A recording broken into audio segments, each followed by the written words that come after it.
Vamos agora à entrevista do dia com Maria Lídia Flandoli.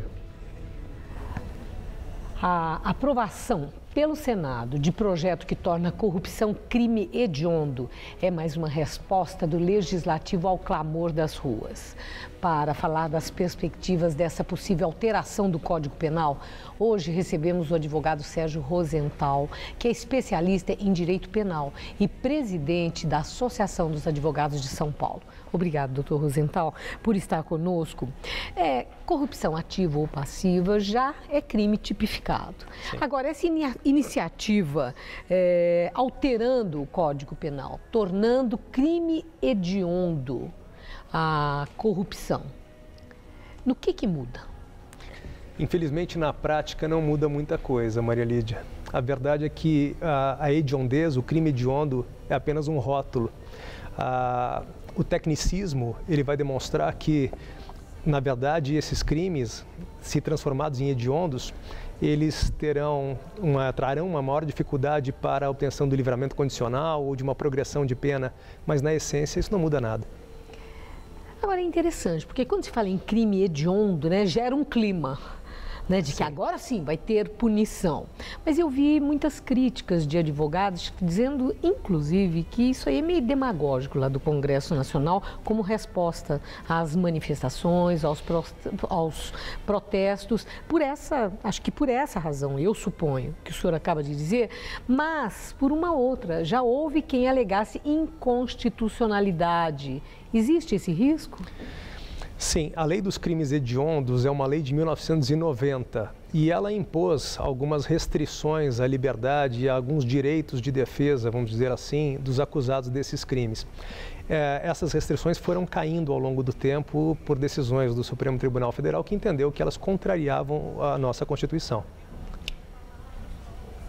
Existe o risco de ser aprovado tanto na Câmara, porque foi aprovado no Senado, em seguida vai passar por votação na Câmara.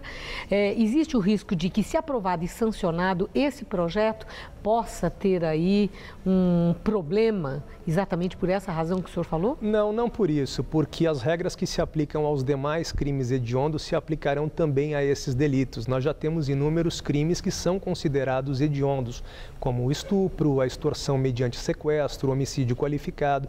Então, o que o legislador pretende é equiparar estes crimes, que são crimes contra a administração pública, aos crimes que já são considerados hediondos.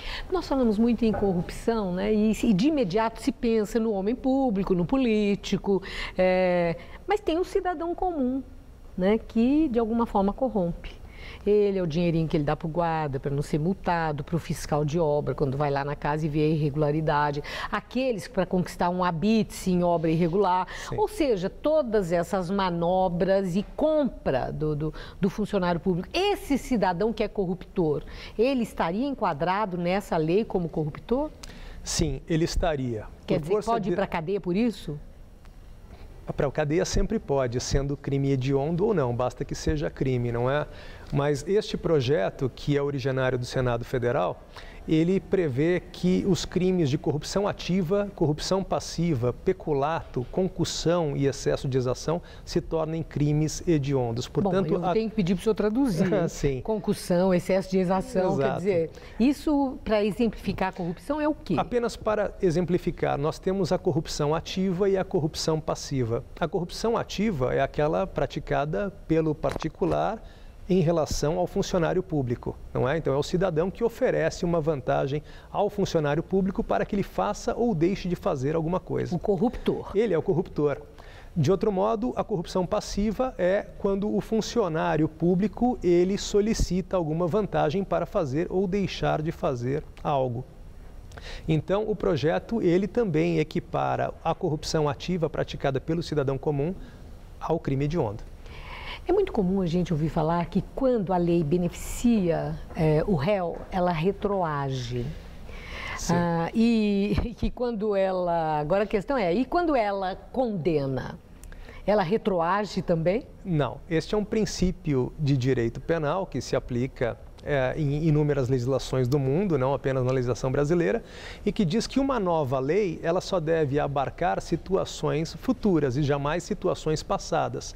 Porque eu posso praticar uma conduta que não é incriminada e depois de algum tempo essa conduta venha a se tornar crime. Eu não poderia, evidentemente, ser responsabilizado, porque no momento em que eu a pratiquei, isso não era considerado um crime.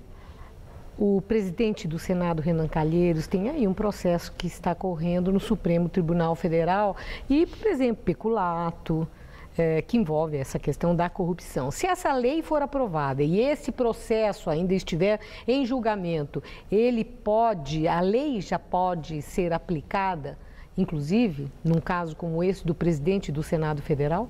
Não, não pode. A lei só se aplica a casos futuros, ou seja, quando o fato é cometido posteriormente à promulgação da lei. O senhor é especialista em direito penal. No seu entender, endurecer a lei é a saída para o combate à corrupção? No meu entender, a lei deve ser rigorosa. A lei, certamente, ela deve causar temor ou ela deve dar uma resposta à sociedade pelos fatos praticados pelo criminoso. Mas apenas e tão somente rotular um crime de hediondo ou aumentar em determinada medida uma pena mínima não me parece a solução adequada para se combater o grande problema da corrupção que assola o nosso país. Para combater a corrupção, é necessário que nós tenhamos sistemas de fiscalização, é necessário que nós tenhamos controle, é necessário que nós tenhamos investigações eficazes e céleres. Assim é que se combate a corrupção, não apenas por meio de alterações legislativas. Muito obrigada, doutor Rosenthal. Uma boa noite. Uma boa noite. Gabriel.